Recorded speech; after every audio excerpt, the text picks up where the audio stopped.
लगा कि संजय टंडन जी को टिकट मिली है, शायद सबसे पहले मेरी बधाई गई होगी कि संजय जी अब हमारी इच्छा पूरी हुई है, आप आगे बढ़ो, मौका मिलेगा तो हम आपका साथ देंगे। वो मौका आज मिल गया है। आने वाले समय में जब मैंने शुरुआत की थी बहन जी, मैं ब्लॉक कांग्रेस कमेटी से शुरू काम किया था, जो कांग्रेस की सबसे छोटी पोस्ट होती है। और उस वक्त ब्लॉक कांग्रेस कमेटी के लिए काम क्या होता था, चुनाव के समय में घर घर पर्चियां बांट रही। उस वक्त आजकल तो डिजिटल हो गया, जरूरत नहीं पड़ती। छोटे छोटे हैंड बिल लेके लोगों के घर जाना, या किसी बड़े लीडर की मीटिंग हुई तो उनके लिए दरियां और कुर्सियों का इंतजाम करना, यह मेरी जिम्मेवारी होती है। तो आज भी मैं उसी कार्यकर्ता के रूप में भारतीय जनता पार्टी को ज्वाइन कर रहा हूँ। जितनी मेरी लीडरशिप थी मैं सारी पीछे छोड़ के आया हूँ, भारतीय जनता पार्टी को समर्पित हूँ। अगर आज भी उसी कार्यकर्ता मुझे ब्लॉक का समझ गए, जब संजय जी से कल मेरी बात हुई तो इन्होंने मुझे पूछा कि कोई आपकी कंडीशन, मैंने कहा जी कंडीशन करके गया तो फिर क्या गया, मैं तो वो कार्यकर्ता हूँ। अगर कल को बलोत्रा जी के मेरी लाइफ हवाले है, कल को मुझे दरिया बिछाने का काम देंगे, मैं वो भी खुशी से करूँगा। मुझे पर्चियाँ बांटने का काम देंगे, वो भी खुशी से करूँगा, कोई कंडीशन नहीं है। परमात्मा ने जितनी पोस्टें कांग्रेस कमेटी के संविधान में हैं वो सब मैंने अवेल कर।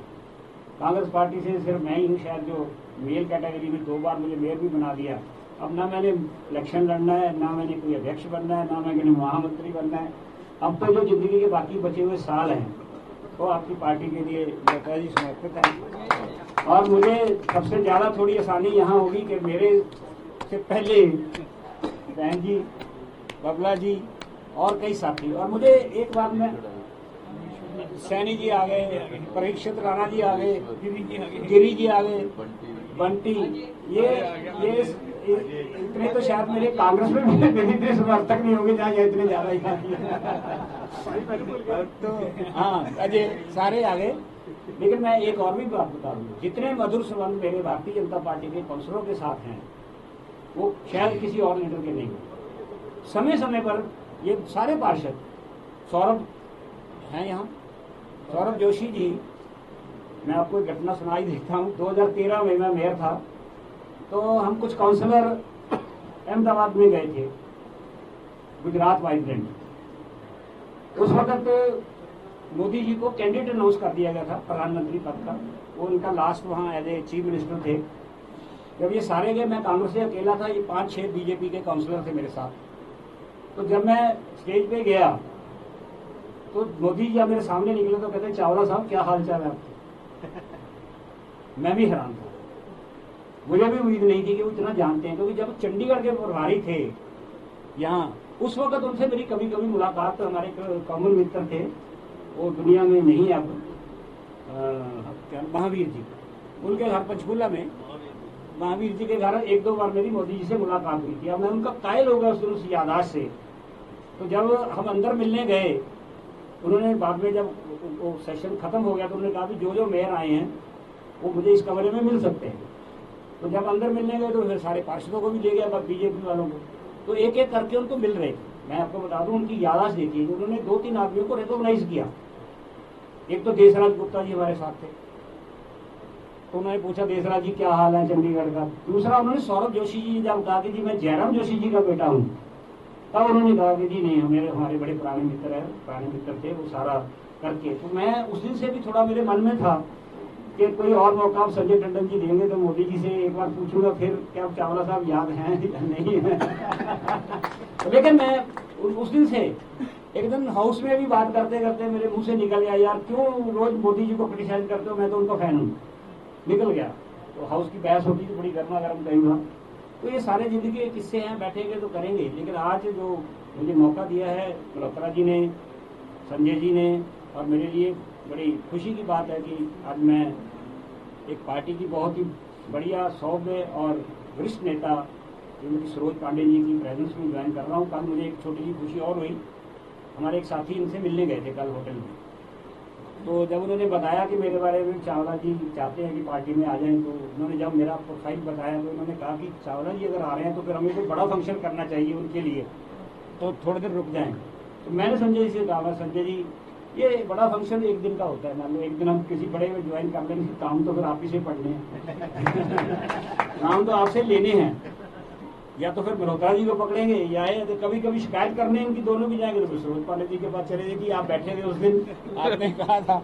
तो इससे बड़ा मुझे कोई सम्मान बड़ा नहीं है। अगर सरोज पांडे जी ने ये शब्द मेरे लिए उस कल कह दिए तो मैं अपने आप को सौभाग्यशाली समझता हूँ। इसलिए मैं धन्यवाद के साथ आपको दोनों आश्वासन देता हूँ, इस चुनाव में भी जो मेरा तजुर्बा है, जिस उम्र के हिसाब से मैं कर सकता हूँ करेंगे, और साथी भी हैं जो मेरे साथ, कोशिश करूँगा कि मैं उनको प्रभावित करके आपके इलेक्शन में उनकी मदद लें, हम सारे मिलके। एक बात पक्की है साथियों, रिजल्ट दीवारों पर लिखा जा सकता है, क्योंकि जब भी कुछ चुनाव होता है तो कई माइनस प्लस पॉइंट जो है देखे जाते हैं। कहीं कैंडिडेट अच्छा नहीं होता, पार्टी अच्छी होती है, कहीं पार्टी भी नहीं ठीक होती, कैंडिडेट भी ठीक नहीं होता, उसके रिजल्ट ये है। यहाँ दोनों चीजें आपको चंडीगढ़ वासियों को अच्छी मिल रही है, पार्टी भी अच्छी है, कैंडिडेट भी अच्छा है। तो इसलिए दीवारों पर रिजल्ट लिखा जा चुका है। अब हमारी और आपकी ये कंट्रीब्यूशन होगी कि हम जीत के मार्जिन को कितना बढ़ाएं। इसलिए आपका धन्यवाद, आप सबने इतना मान सम्मान दिया। मैं कोशिश करूंगा कि आपकी आशाओं पे पूरा उतरूं। धन्यवाद। आपने कहा दलिया भी उठाएंगे, सब्जियां भी बांटेंगे, बगल में मल्होत्रा जी हैं, उनके पास टॉफियां, क्या उसको भी बांटेंगे? तो कभी उसकी जरूरत है? ये मल्होत्रा जी बता सकते हैं, मैं मुझे मेरे पास तो टॉफियां नहीं है, मल्होत्रा जी बताएंगे।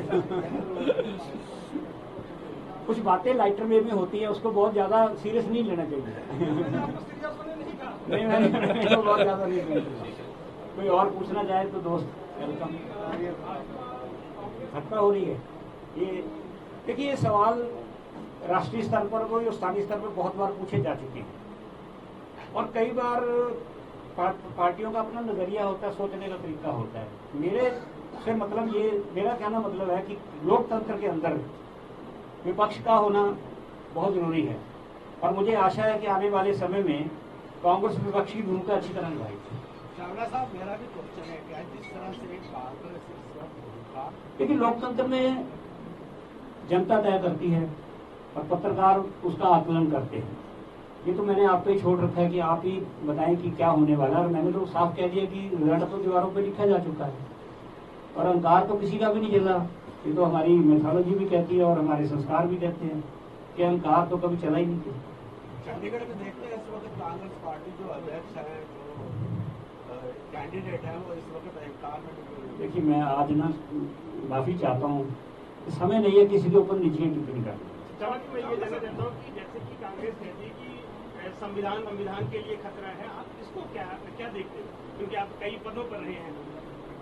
देखिए जो संविधान की बुनियादी रचना है उसको तो कोई बदल ही नहीं सकता, और मोदी जी ने बड़े साफ शब्दों में कह दिया है कि मेरे जीते जी तो कोई संविधान को हाथ नहीं लगा सकता। अगर ये नारा 400 पार का भारतीय जनता पार्टी की तरफ से लगा, कुछ उत्साह में आके कुछ लोग कह देते हैं कि अगर इतनी सीटें हमें मिल गई तो हम कुछ बदलाव लाना चाहते हैं देश में। कुछ जरूरी तो नहीं उन्होंने ये कहा होगा कि बदलाव संविधान को ही खत्म करके लाने हैं। 400 का मतलब होता है कि पिछले बार आपने देखा होगा बहुत से अच्छे बिल पार्लियामेंट में आए, लेकिन राज्यसभा में या लोकसभा में भी इस तरह के हालात पैदा हुए, वो बिल पास सरकार नहीं करवा पाई। तो मंशा किसी की कहने की ये हो सकती है कि अगर हमें इतनी मिलेगी तो हम कुछ देश के लिए बदलाव चाहते हैं, और बदलाव हुए।